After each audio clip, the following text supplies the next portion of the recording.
Weekly expiry के दिन Nifty में फ्लैट कारोबार के साथ कंसोलिडेशन। हालांकि बैंक निफ्टी में 200 पॉइंट से ज्यादा की अच्छी मजबूती, मिड कैप और स्मॉल कैप में भी अच्छी खरीदारी। वहीं करीब 5% फिसला इंडिया वेक्स। बैंकिंग और फाइनेंशियल में ज्यादा तेजी, कोचक और एक्सिस बैंक करीबन 1.5% तक की मजबूती के साथ। आईटी और पीएसयू बैंक्स में भी अच्छी खरीदारी, लेकिन हेल्थ केयर, रियलिटी और एफएमसीजी शेयर्स में देखी जा रही है कमजोरी। आज के बिग स्टॉक्स और स्पॉटलाइट पड़े सटीक। बिग स्टॉक्स में टाटा मोटर्स करीब 3% चढ़कर निफ्टी का टॉप गेनर, साथ ही संवर्धन मदरसन भी 3% मजबूत। उधर स्पॉटलाइट, यूनाइटेड ब्यूरीज और अपोलो टायर्स में अच्छी खरीदारी। अच्छे नतीजों से कोल इंडिया करीबन 2% चढ़कर निफ्टी के टॉप गेनर्स में शुमार। साथ ही मजबूत Q4 के सिंफनी और साथ ही नीवा बूपा 10 से 14% तक दौड़े, लेकिन पीके रिजल्ट्स के बाद डाबर में सुस्ती। कैपिटल मार्केट से जुड़े शेयरों का जोश हाई, करीब 4% चढ़कर बीएससी रिकॉर्ड ऊंचाई पर। साथ में कैम्प्स का शेयर 3% ऊपर, एमसीएक्स और एंजल वन भी में अच्छी रौनक। ऑपरेशन सिंदूर के बाद हाई अलर्ट पर जम्मू कश्मीर, पंजाब और राजस्थान के बॉर्डर एरिया। अभी थोड़ी देर में सरकार के साथ होगी ऑल पार्टी मीटिंग।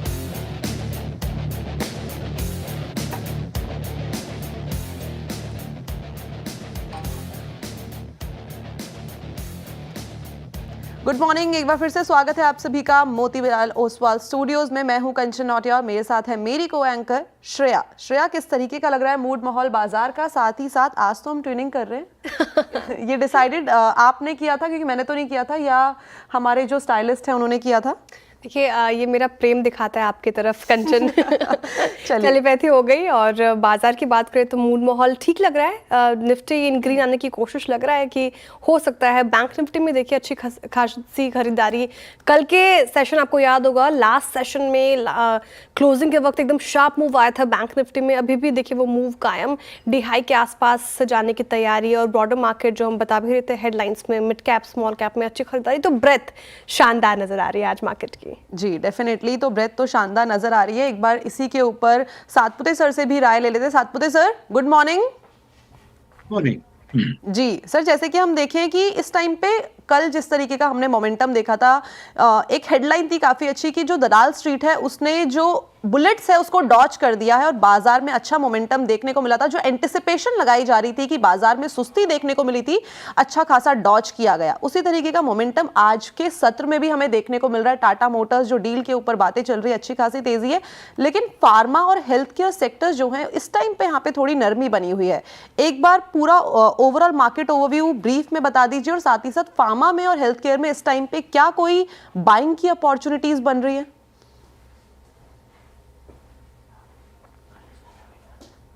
सातपति सर, आवाज आ रही है आपको? फ्रीज हो गए राजेश जी।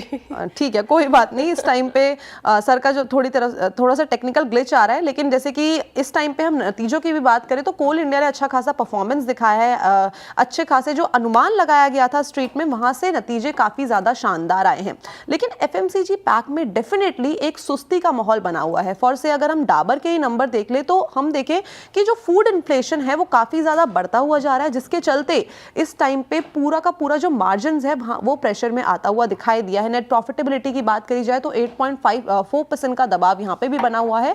लेकिन जो इनका फूड सेगमेंट है उसने एक अच्छी ग्रोथ दिखाई है, अप्रॉक्सीमेटली 14% की। लेकिन जो इनका सोप सेगमेंट है वो केवल 4% की ग्रोथ ही इस टाइम पे दिखाता हुआ नजर आया है। कोल इंडिया की नंबर्स की बात कर ले तो ये एक तो नंबर्स के लिहाज से भी खबरों में बना हुआ था, इसके अलावा इसने जो डील की है, एमओयू साइन किया है, उस लिहाज से भी आज खबरों में बना हुआ था। और खबरों के दम पे ही आज के सत्र में हमें यहाँ पे एक एक्शन डेफिनेटली देखने को मिल रहा है। बिल्कुल, कोल इंडिया में तो एक्शन है और पूरा ही पैक देखें आप कंचन। कल के सत्र में भी देखें तो पावर सेक्टर में एक तेज़ी थी, आज भी वो सेशन देखने को मिल रही है। निफ्टी एनर्जी आप देख लीजिए।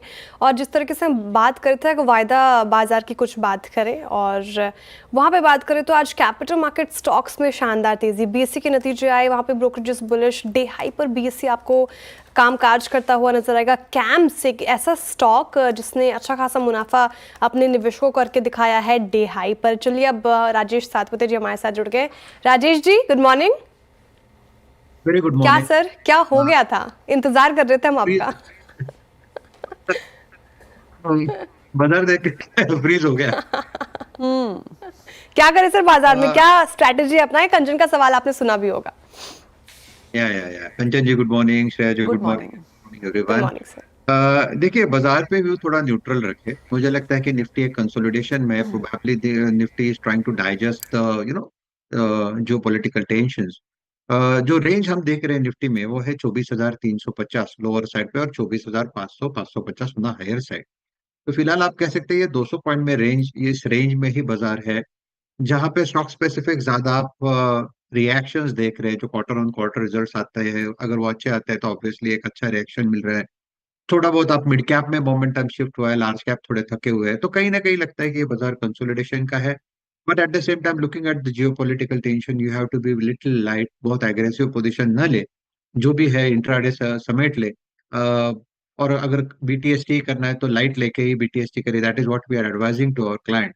तो आज के दिन अगर बात करें तो 24,350 एक सैक्रोसेंट इंपॉर्टेंट सपोर्ट है। अगर ये टूटता है तो 24,000 तक भी करेक्शन आने वाले दिनों में आ सकता है। तो जो भी लॉन्ग है उसका स्टॉप लॉस होगा 24,300 का। ओके, तो ये स्ट्रैटेजी आप अपनाएं। फिलहाल इंडिया विक्स में थोड़ी तो गिरावट हमें देखने को मिल रही है और थोड़ी स्थिति ठीक है, लेकिन जैसा कंचन मेंशन भी कर रहे थे, एफएमसीजी एक पैक ऐसा है जहाँ पे दिक्कत बनती हुई नजर आई। और आज देखिए एफएमसीजी लगभग 0.25% ये इंडेक्स डाउन होकर कारोबार कर रहा है। डाबर के नतीजे एक्सपेक्टेड थे खराब आएंगे, खराब आई। ब्रोकरेजेस काफ़ी बेरिश है इस पर्टिकुलर काउंटर को लेकर, यहाँ पे दिक्कत। लेकिन इसके उलट एक और स्टॉक की बात करें मैरिको की, उसके नंबर शानदार आए थे। मैनेजमेंट से मेरी बात भी हुई थी, काफ़ी ज़्यादा वो इस पर्टिकुलर काउंटर को लेकर ऑप्टिमिस्टिक थे और उन्होंने अच्छे खासे वहाँ पे नंबर्स बताए भी थे। एक बार मैरिको का और डाबर का चार्ट रखते हैं आपके स्क्रीन पर, कंपेयर करते हैं। राजेश जी, मैरिको और डाबर दोनों को आप कंपेयर करें, और लगातार आपसे बातचीत भी होती तो एफएमसीजी को लेकर भी आपकी पकड़ अच्छी है। ये मैरिको जहां आज थोड़ा सुस्ताया है, लेकिन शानदार तेजी इसने पिछले कुछ वक्तों में दिखाई है। क्या स्टेक यहाँ पर? जय जी, मुझे लगता है अगर आप दो में से एक चार्ट देखें तो सबसे ज्यादा बेहतरीन चार्ट रादर मुझे लगता है वो मैरिको का है। Marico it's on the vertical chart देखते हो तो आपको दिखता है कि करीबन 730 735 ये क्लस्टर है, जहाँ पे आप कह सकते हैं कि जहाँ पे आप सप्लाई आ रहा है। अगर ये सप्लाई निगेट हो जाता है, एब्सॉर्ब हो जाता है, तो यहाँ से बहुत अच्छी तेजी मुझे लगता है मैरिको में आने वाले दिनों में आएगी। प्रोबेबली 800 प्लस का टारगेट यहाँ पे अनफोल्ड होगा। तो अगर दो में से एक चुनना है, या आप कह सकते हैं कि दो में से एक फ्लैग है, तो वो है मैरिको, जहाँ पे आपको लॉन्ग साइड का पोजीशन रखना है। स्टॉप लॉस जो होगा पोजिशनली वो 710 का होगा। डेफिनेटली। तो ये तो कंपैरिजन कर लिया गया, लेकिन एक चार्ट अगर आप स्क्रीन पे देखेंगे तो गोदरेज कंज्यूमर, इसके नंबर्स भी आए थे और उसके बाद यहाँ पे अगर रिजल्ट देखें तो जो कंपनी है इस टाइम पे वो घाटे से मुनाफे में आती हुई दिखाई दी है। अप्रॉक्सीमेटली 1893 करोड़ का जो घाटा है उसके मुकाबले कंपनी को 410 करोड़ का मुनाफा हुआ है। देखिए ये जो चेंज है कितना बड़ा है। और नतीजे और फ्यूचर प्लान पर कंपनी के जो एमडी और सीईओ है सुधीर सीतापति जी और सीएफओ आसिफ मालबारी जी, उनसे हमारी जो को एंकर मिताली है उन्होंने बात की है। आइए एक बार देख लेते हैं।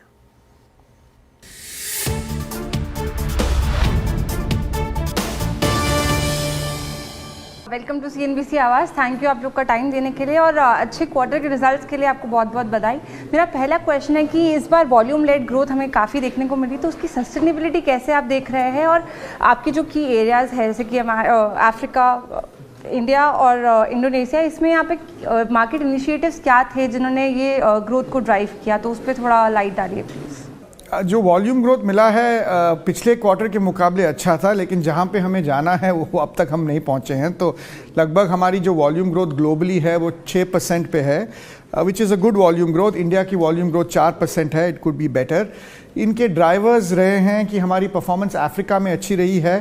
काफ़ी क्वार्टर्स के बाद हमारी अफ्रीका की वॉल्यूम ग्रोथ अच्छी आई है, और काफ़ी क्वार्टर्स के बाद हमारी जो हाउस होल्ड इंसेक्टिसाइड बिजनेस है, जो गुड नाइट और हिट, उनकी परफॉर्मेंस काफ़ी अच्छी रही है क्वार्टर 4 में। राइट। ग्रॉस मार्जिन की अगर हम बात करें तो ईयर ऑन ईयर बेसिस पे थोड़ा डिक्लाइन देखने को मिला है, जैसे कि आपने पाम ऑयल के प्राइसेस के बारे में डिस्कस किया था। अब थोड़े वो करेक्ट होते हुए नजर आ रहे हैं, तो उनके करेक्शन के बाद हम मार्जिन्स में कब तक नॉर्मलाइजेशन वापस एक्सपेक्ट कर सकते हैं? कितने क्वार्टर्स में वो नॉर्मलाइजेशन वापस एक्सपेक्ट किया जा सकता है? हमारा जो ग्लोबल मार्जिन है बिज़नेस का वो सही रहा था। हमने लास्ट पूरे साल में 21% मार्जिन डिलीवर किया है। इंडिया मार्जिन्स हल्के से कम हुए थे क्योंकि पाम ऑयल का प्राइस काफ़ी बढ़ा हुआ है, लेकिन लास्ट एक महीने से देख रहे हैं कि पाम ऑयल के प्राइस में भी करेक्शन आया है। सो कुछ महीनों में जैसा ही हमारा पुराना स्टॉक कंज्यूम हो जाएगा, हमें लग रहा है कि हमारे मार्जिन नॉर्मेटिव लेवल्स पे वापस आ जाएंगे। ओके, रूरल और अर्बन डिमांड की बात करूँ तो पिछले साल ऐसा था कि रूरल डिमांड में हमें थोड़ा पेन देखने को मिल रहा था, लेकिन अर्बन डिमांड ज़्यादा था, वही अभी रिवर्स हो गया है।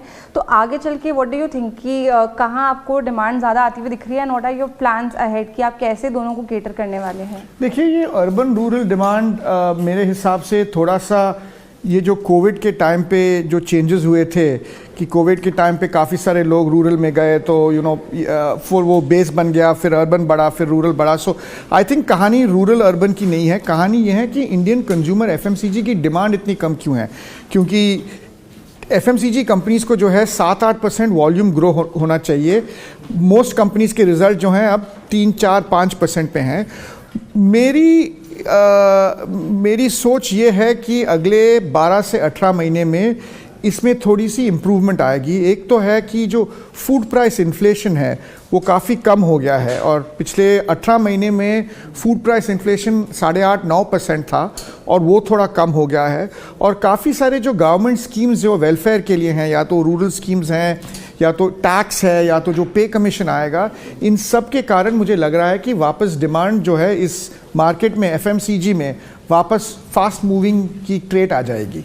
राइट, जैसा कि आपने मेंशन किया कि टैक्स कट्स हम देख रहे हैं और एक जो पे कमीशन ड्यू वो चल रहा है, वो आता है तो कंज्यूमर स्पेंडिंग बढ़ेगी। लेकिन दो तरह की बातें होती है कि जब भी कंज्यूमर स्पेंडिंग बढ़ती है तो डिस्क्रिशनरी वाला एक्सपेंडिचर बढ़ता है, लेकिन हम हायर एंड वाले एक्सपेंडिचर पे ज़्यादा फोकस करते हैं as a consumer if we see. तो एफएमसीजी में वो आता हुआ बेनिफिट आपको दिख रहा है या कंज्यूमर ड्यूरेबल्स में ज़्यादा आता हुआ दिखेगा?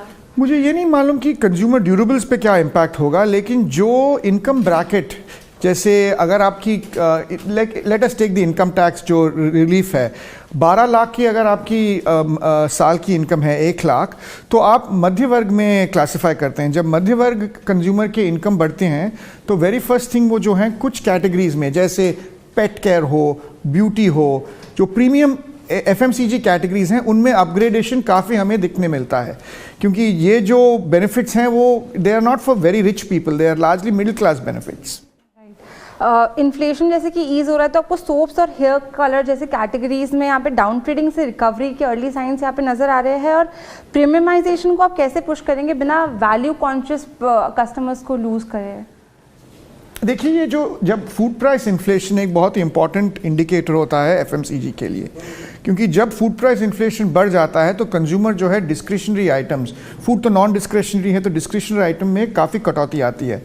तो जब food price inflation normally reduce होता है तो हमें 2 टाइप के बेनिफिट्स मिलते हैं। एक तो डिस्क्रिशनरी कैटेगरीज में एंट्री आ जाती है, और हमारे काफ़ी सारे कैटेगरीज हैं जैसे एयर फ्रेशनर जो डिस्क्रिशनरी हैं, और दूसरा जो है प्रीमियमाइजेशन आ जाता है। जो जैसे मच्छर के लिए आप कछुआ चाप यूज़ करते होंगे, तो अगर थोड़े और पॉकेट में पैसे आ गए तो आप इलेक्ट्रिक या स्प्रे यूज़ करते हैं। इन दोनों जो वेक्टर्स के ग्रोथ हैं, हमारी कंपनी को जो है काफ़ी फ़ायदा है।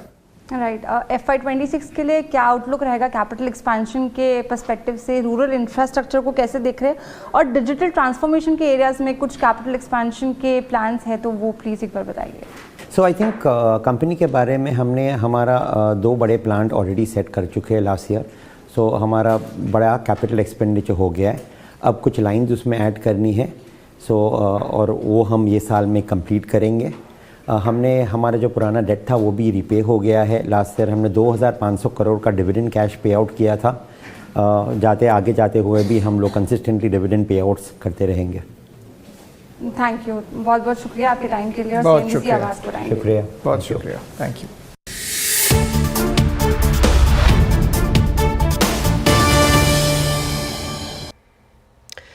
तो आपने ये पूरी बातचीत सुनी गोदरेज कंज्यूमर के मैनेजमेंट से। चलिए अब शो में आगे बढ़ते हैं, और पहले वो नंबर आपकी स्क्रीन पर जिसके जरिए आप हमारे साथ कांटेक्ट कर सकते हैं, अपने सवाल पूछ सकते हैं। व्हाट्सएप नंबर अभी आपके स्क्रीन पर 7045220000 व्हाट्सएप नंबर, इस पर अपने सभी सवाल आप पूछिए और CNBC आवाज़ पर आने का मौका भी पाइए। देखते हैं, चलिए पहले कॉलर हमारे साथ कहाँ से जुड़ रहे हैं। अबू कलाम जी हमारे साथ जुड़ रहे हैं पश्चिम बंगाल से। Abu ji good morning. Good morning madam. जी सर, आपका सवाल। मैडम मेरे पास सीजी पावर का 200 शेयर है, 588 का रुपीज का भाव में। ठीक है, तो लॉन्ग टर्म के नजरिए से आप इसको अपना पोर्टफोलियो में रखना चाह रहे हैं हाँ, या मैडम। फिर शॉर्ट टर्म का नजरिया है आपका? लॉन्ग टर्म, लॉन्ग टाइम का, हाँ, कम से कम 1 साल। 1 साल तो होल्ड कर रहे हैं बिल्कुल। सीजी बार शानदार तेजी आज के सेशन में देखने को मिल रही है, रिजल्ट ठीक लगे, नोमुरा की बाइक की कॉल भी आई है इस पर। 629 पे कारोबार कर रहे हैं, 588 की खरीद है आपकी और लगभग 40 रुपए प्रति शेयर के आप प्रॉफिट में है। लेकिन ये सवाल यहाँ से प्रॉफिट बढ़ेगा कि नहीं, राजेश जी बताइए, यहाँ से इनका प्रॉफिट बढ़ता हुआ नजर आएगा? हालांकि पूरे पैक में कल से ही हम एक तेजी देख रहे हैं, होल्ड करना चाहिए क्योंकि काउंटर आप देखें तो 1 महीने में करीब करीब इसने 14.5% का रिटर्न दे दिया है। ये काउंटर में एक अच्छी खासी रैली हो चुकी है, थोड़ा कंसोलिडेशन है। मैं 2-3 चार्ट देख रहा हूँ यहाँ पे। मंथली चार्ट पे लगता है कि थोड़ा सा यहाँ पे कंसोलिडेशन मिल रहा है, वो करीबन 600 के आसपास मिल रहा है, 600 से लेके 550। ये नजरिया उनका जो है वो लॉन्ग टर्म का है, 1 साल के ऊपर का है, तो ऑब्वियसली हमें थोड़ा सा स्टॉप लॉसेस बड़े रखने पड़ेंगे मेरे हिसाब से।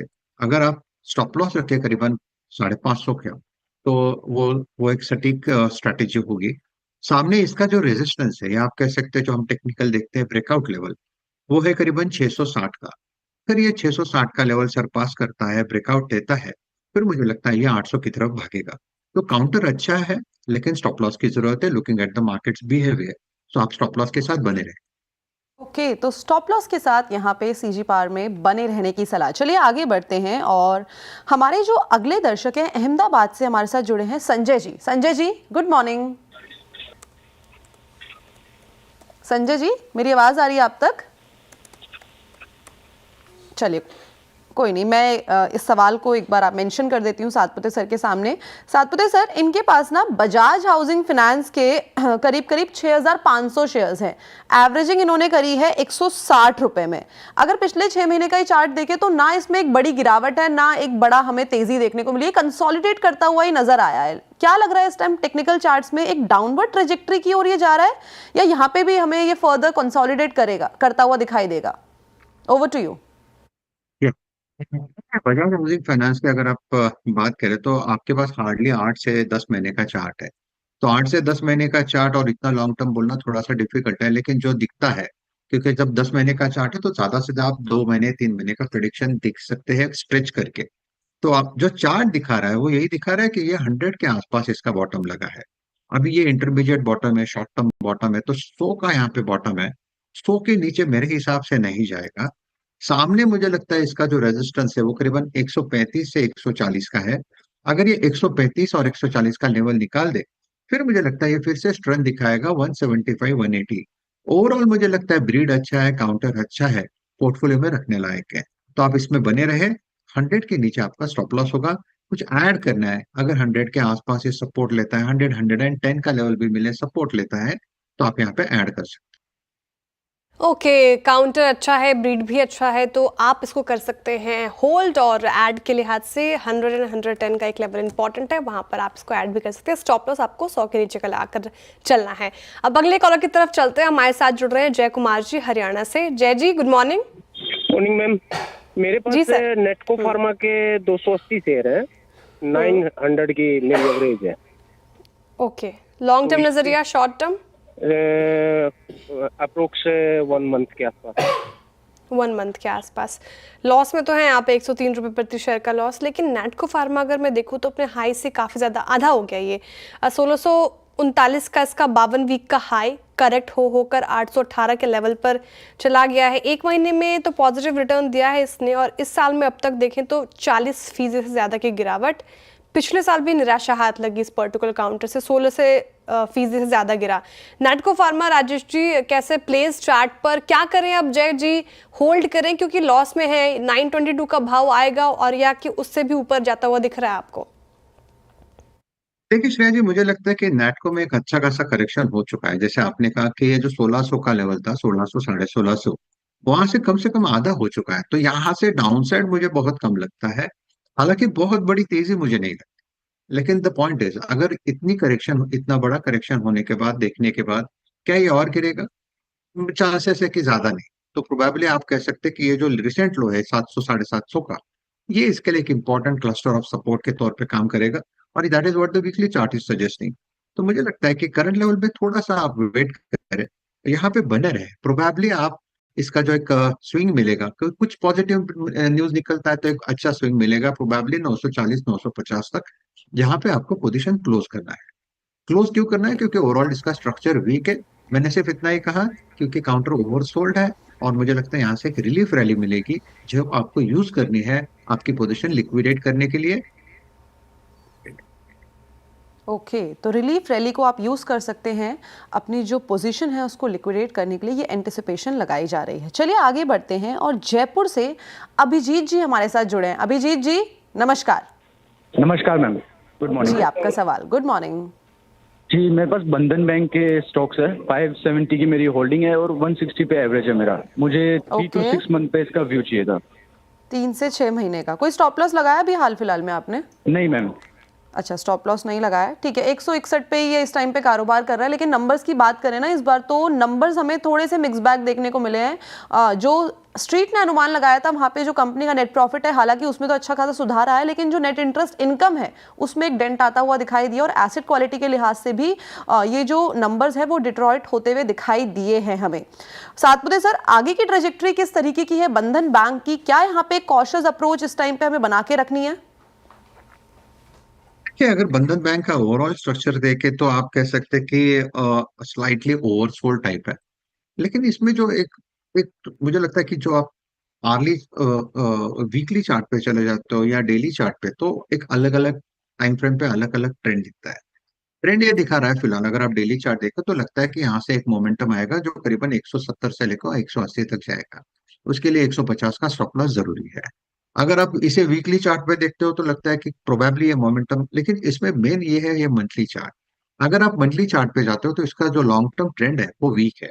तो यहाँ पे हम जस्ट ये निकल के आता है कि जो यहाँ बंधन बैंक में यहाँ पे इंटरमीडिएट जो पुल बैक्स आएंगे, इंटरमीडिएट जो रैलीज आएगी, वो रैलीज आप कैच करो, लेकिन उसमें प्रॉफिट बुकिंग भी कर लो। यानी आपका स्टॉप लॉस क्लियर होना चाहिए और आपका टारगेट क्लियर होना चाहिए, आपका रेंज क्लियर होना चाहिए कि मैं इस लेवल पे आता अगर ये रेंज मुझे मिलता है तो मुझे निकलना है। ओवरऑल फिलहाल आप देखें तो स्ट्रक्चर पॉजिटिव है, 150 का stop loss, pure swing trading के हिसाब से इसका जो रेजिस्टेंस बनता है 170 से 180, जहां पे आपको निकलना है।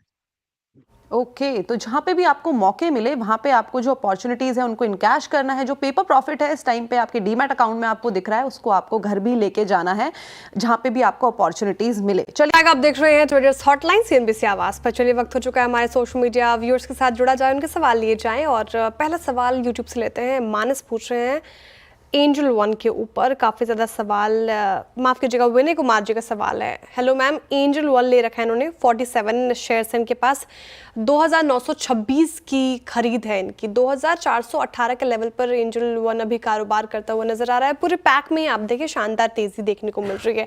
क्या करना चाहिए? एंजल वन के पास है राजेश जी, होल्ड कर सकते हैं? देखिए फिलहाल होल्ड रखिए, 2250 का आपका स्टॉप लॉस होगा। सामने जो रेजिस्टेंस आएगा, यानी पहला रेजिस्टेंस जहाँ पे एंजल थोड़ा अटक सकता है, वो है करीबन 2550 से लेकर 2600। अगर इस क्लस्टर को एंजल वन पार करता है तो यहाँ पे कम से कम 3000 तक का मूव मिलेगा। इसलिए मैंने कहा आप फिलहाल तो होल्ड रखें, 2250 का स्टॉप लॉस। ओके, तो ये थी राय एंजल वन पर। सातपुते सर, एक बार प्लीज चार्ट खोलिए एशियन पेंट्स का। जो हमारे व्यूअर हैं अभिषेक जी, इनका इस पे एक इन्वेस्टमेंट, इनको इसमें एक इन्वेस्टमेंट व्यू चाहिए, लेकिन इस टाइम पे अगर हम देखें एशियन पेंट्स को लेके काफ़ी सारी जो नेगेटिव खबरें हैं बाजार में बनी हुई है। अगर हम देखें तो इसके नतीजे आने वाले हैं, और नतीजों की जो एंटिसिपेशन लगाई जा रही है वो हो सकता है कि Q4 भी हमें म्यूटेड ही देखने को मिले। ये भी माना जा रहा है कि क्रूड के प्राइस से थोड़ा बहुत हमें मार्जिन में सुधार देखने को मिल सकता है। लेकिन पिछले क्वार्टर जब मैनेजमेंट से कमेंट्री सामने आई थी तो उन्होंने ये हाईलाइट किया था कि Q4 भी हमें थोड़ा सा स्लगिश देखने को मिलेगा। क्या यहाँ पे इन्वेस्टमेंट की जा सकती है? क्या ये जो गिरावट है वो मौका है अच्छी खरीदारी का? देखिए कंचन जी, मुझे लगता है ओवरऑल एशियन पेंट का चार्ट ये वीक चार्ट है, that is what the weekly chart is suggesting. बहुत ज्यादा अपसाइड नहीं रहेगी, 2550 2600 इसका टॉप बनेगा, वहां पे सप्लायर बैठा है। और जो सपोर्ट है वो करीबन 2200 से लेके 2100, अदर 2100 का सपोर्ट है। तो आप कह सकते हैं 2100 से लेके 2500 से लेके 2600, यानी एक बड़ा बड़ा रेंज बन रहा है, 500 पॉइंट का रेंज। अगर आपको एंजल वन में सॉरी एशियन पेंट में एंट्री करनी है, तो आप जैसे वो अपने सपोर्ट के नजदीक आता है जो करीबन 2100 का है, तब जाके एंट्री करिए, क्योंकि ओवरऑल इसमें बहुत बड़ी तेजी होगी। That is not the chart, ये चार्ट तो सजेस्ट नहीं कर रहा है। तो आपको बाय करना है 2100 के आसपास, 2500-2600 का लेवल मिले तो आप वहां पे प्रॉफिट बुक करें। अगर ये ट्रेड भी मिल गया तो भी 20-25% का रिटर्न मिलता है। तो एंट्री करना है तो अपने लेवल के लिए वेट करें, 2100 के आसपास का वो लेवल होगा। थोड़ा थोड़ा करके आप बाय करें 2100 के आसपास, क्योंकि वो इमीडिएट नहीं कि 2100 टेस्ट किया और वहां से सीधा 2500, तो it will take time. Overall trend इसका वीक है, लेकिन 2100 के आसपास, सपोर्ट के आसपास आप बाय कर सकते हैं। ओके, ट्रेंड वीक है लेकिन 2100 का स्टॉप लॉस और वहाँ पे एक लेवल जहाँ पे आप ऐड कर सकते हैं इस पर्टिकुलर काउंटर को। बहुत शुक्रिया राजेश जी, वक्त हो चुका वाइंड अप करने का। हमारे साथ जुड़े रहने के लिए, तमाम सवालों के अच्छी तरीके से जवाब देने के लिए बहुत शुक्रिया सर आपका। चलिए, अब वक्त हो चुका है वाइंड अप करने का ट्रेडर्स हॉटलाइन को, लेकिन आप हमारे साथ बने रहिए क्योंकि थोड़े से छोटे से ब्रेक के बाद मैं मौजूद रहूंगी खिलाड़ी नंबर 1 के साथ।